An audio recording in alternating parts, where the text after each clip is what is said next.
teman-teman semuanya, selamat datang kembali di channel Zakia. Hai, nama aku Kia, dengan pakaian yang sama, konsep yang sama, tapi dengan materi dan penyampaian ide yang berbeda. Jadi hari ini aku bakal juga bahas tentang buku I'm Happy, 100 Cara Bahagia Bagi Orang Sibuk. Entah kalian sibuk atau enggak, tapi di sini kita konsepin tentang gimana caranya bahagia. Dan di buku ini jelaskan juga, kenapa sih pada akhirnya kebahagiaan itu dipelajari. Kenapa kebahagiaan itu dipelajari? Itu kan pada akhirnya kebahagiaan itu bisa kita dapatkan gitu. Sayangnya di sini permasalahannya adalah, bukankah kebahagiaan itu kan adalah suatu hal yang apa adanya, sesuatu yang datang dan pergi secara tak terduga dan hanya dialami oleh segelintir orang saja. Jadi bagaimana cara kita tuh menangkap kejadian dari sebuah sesuatu ini bisa dijadikan satu kebahagiaan dan mengukur serta menganalisis sebagaimana sih lazimnya dalam ilmu pengetahuan tentang cara bahagia gitu.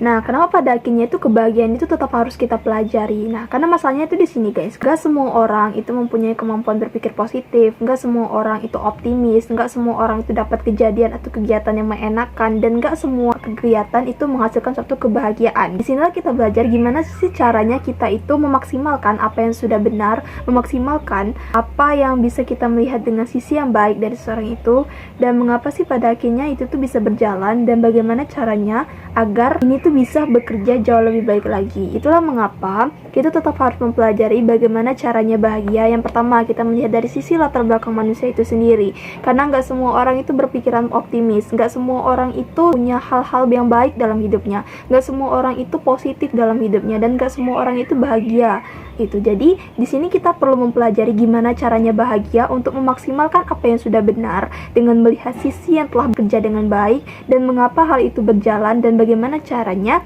agar kita itu bisa bekerja jauh lebih baik lagi. Gimana caranya kita bisa meningkatkan level kebahagiaan kita dan menemukan kebahagiaan dari diri orang itu sendiri.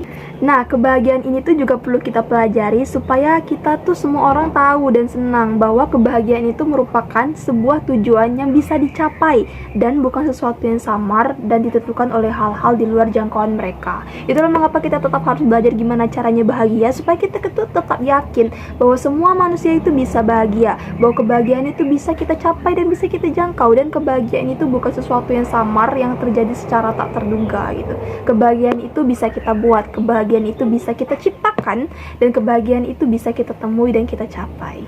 Gimana caranya? Mari kita bahas. Dan ya, selama baca buku ini ternyata aku nemu quote gitu, kertas yang aku selipkan di buku ini, dan ini dia isinya.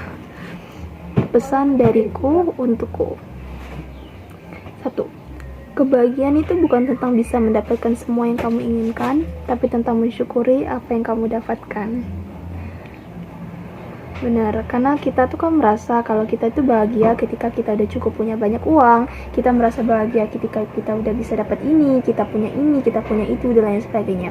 Tapi sebenarnya kebahagiaan yang sebenar-benarnya itu ketika kamu mensyukuri apa yang ada bagi kamu sekarang, atau apa yang sekarang kamu dapatkan gitu. Nah, tentang gimana caranya kamu mensyukuri nikmat Tuhan yang telah diberikan, tentang mensyukuri tentang apapun yang telah diberikan, mensyukuri serta menjaga hal-hal tersebut, itu adalah bentuk kebahagiaan yang sesungguhnya.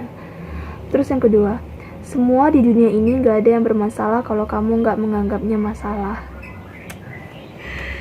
Ini guys, ini untuk kaum overthinking yang sering overthinking tentang suatu permasalahan. Semua di dunia ini tuh gak ada yang bermasalah, kecuali kalau kamu nganggapnya itu masalah. Paham?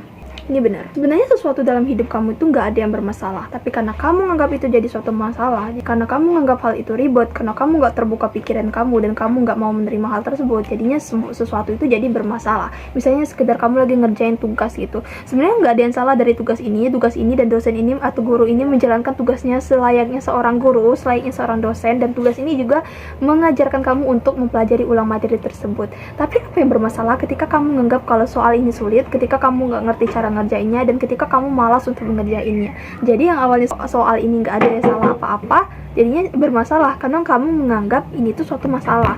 Jadinya kamu ribet sendiri, kamu pusing sendiri, kamu capek sendiri. Yang awalnya energi kamu bisa kamu tuangkan untuk mengerjakan soal dan mencari solusi dari permasalahan soal ini, akhirnya habis energimu hanya untuk mempermasalahkan hal-hal yang sebenarnya nggak bermasalah itu, karena kamu sendiri yang mikirnya jadi masalah sehingga kamu capek dan energimu habis. Jadi saranku untuk diriku sendiri dan mungkin untuk kamu juga, dalam semua hal dunia ini tuh nggak ada yang bermasalah. Semua itu tergantung respon kamu, gimana cara kamu meresponnya, gimana cara kamu menanggapinya. Terus quote ketiga dari aku yaitu, jangan khawatir tentang masa depanmu, tapi khawatirlah dengan apa yang sedang kamu lakukan saat ini. Ada yang bilang kalau masa depan kamu itu nggak ditentuin dari 5 atau 10 tahun kamu ke depan kamu pengen jadi apa. Tapi masa depanmu adalah kamu yang saat ini. Masa depanmu tuh adalah saat ini.